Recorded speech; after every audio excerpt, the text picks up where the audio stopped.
Installing a processor direct water cooling module.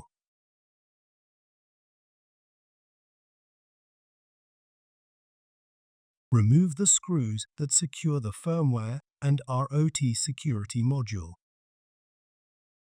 Align the screw holes on the hose holder with the screw holes on the firmware and ROT security module, and also align the guiding pins of the holder with the holes on the rear wall.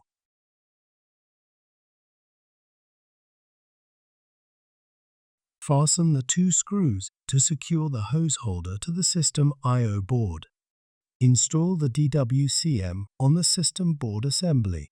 Align the triangular mark and screws on the cold plate assembly with the triangular mark and threaded posts on the processor socket, and then install the cold plate assembly on the processor socket.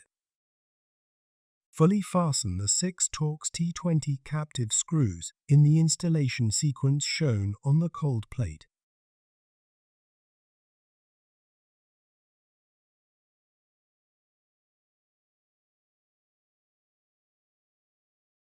Place the two hoses and the liquid detection sensor module on the hose holder.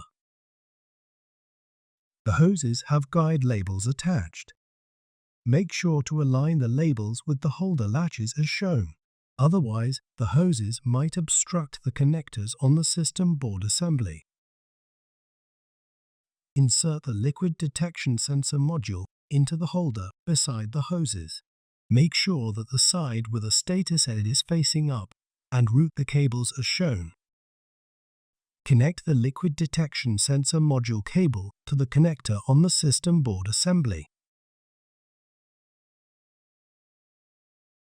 Align the riser card with the riser slot on the system board assembly. Carefully press the riser card straight into the slot until it is securely seated. Fasten the screw to secure the riser cage. Install the cold plate cover by pressing the covers down. Install the top cover